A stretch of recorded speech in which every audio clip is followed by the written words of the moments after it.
What up, it's Goose. The Diablo 4 dev team just released a brand new video giving us a ton of new information about the endgame. In this video, they feature a bunch of gameplay for PvP. You got the nightmare dungeons, different events we can actually experience inside these new dungeons. Apparently the sigils are going to change them up completely. Then we got Helltide events, and finally, more information on the Paragon board system.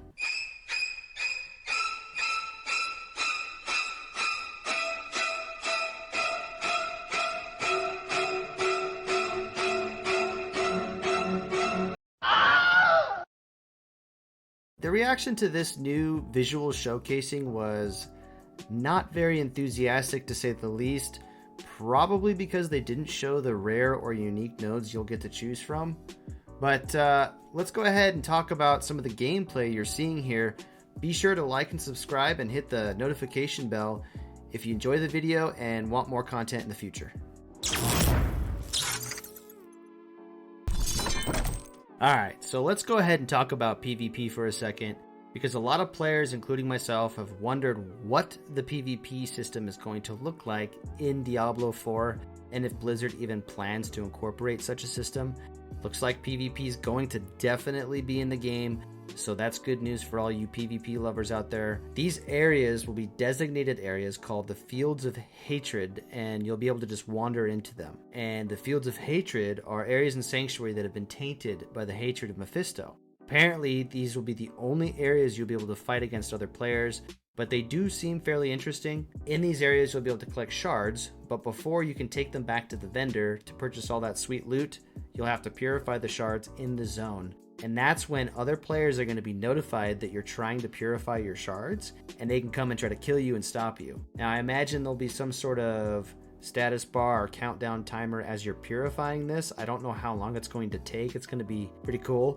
I imagine the whole thing's going to be a very fun bloodbath.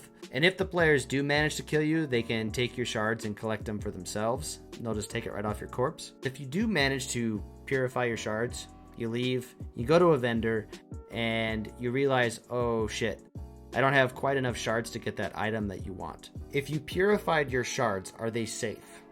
Like, are they permanently in your inventory at that point? Or do you risk losing even those shards if you re-enter Fields of Hatred, trying to get more shards to get that item, and you die?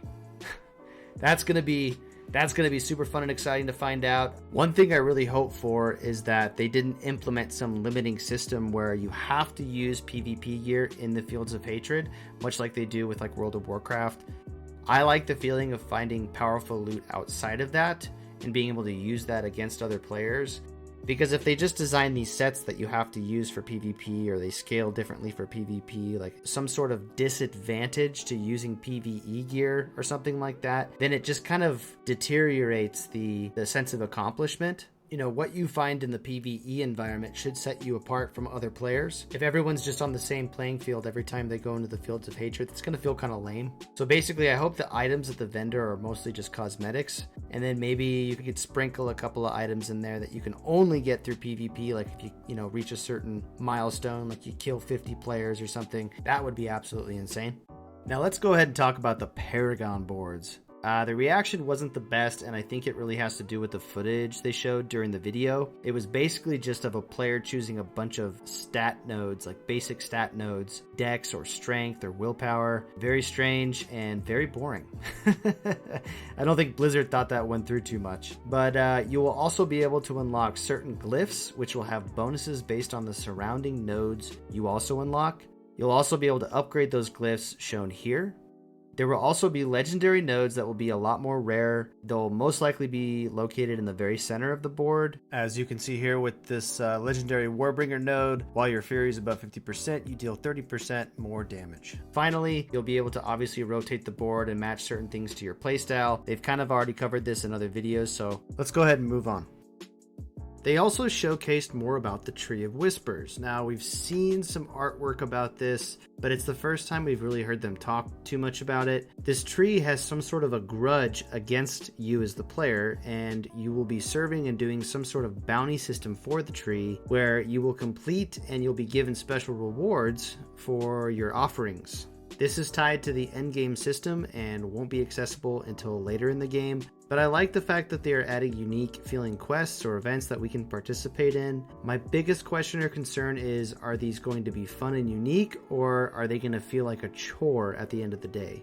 At least so far, it's looking like I won't have to be running hundreds of dungeons all the time. And speaking of dungeons, they did talk about Capstone Dungeons, one of those being the Cathedral of Light that we will need to complete before opening up some of the Endgame systems. We've kind of heard about this a little bit before, but this will also open up your character to the next world tier. And there's 2 more world tiers besides the one we got to play in the beta, those being Nightmare and lastly Torment difficulty. They also touched on Nightmare dungeons and how the sigils can really alter the environment and mobs inside. And while they will be similar to the ones that we, run previously, they claim that they will be a lot more difficult and can even include certain portal events called Hellgates, where hellish mobs pour out, and they could be from any environment in the game. So they're not limited to just whatever zone or whatever dungeon you're in. I imagine some of these dungeons will be fairly difficult. You might need a few friends, who knows? That's something to be seen, but definitely exciting.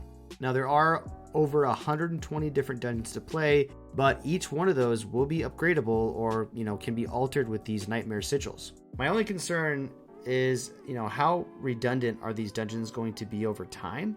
But the variety of endgame systems they are starting to actually reveal really tickles my sphincter. Now, the monstrosities of hell aren't just going to be limited to the depths and shadows. Nah, they're going to be out in the open too, and apparently we're going to have these Helltides. These are areas with a stronger presence of Lilith's dominion. It can transform the landscape around you with blood flowing from the cliffs or the rivers, meteors falling from the sky as you fight mobs and bosses, and you attempt to collect specific fragments, which can be used to open up special chests for unique loot. The overall message I got from the dev team trailer was they aim to cater to everyone's preference, and there shouldn't be any worry about how much you're going to be able to do. You will never feel like you have to do the exact same thing every time you play Diablo 4, and this is going to allow you to shape your endgame experience however you wish.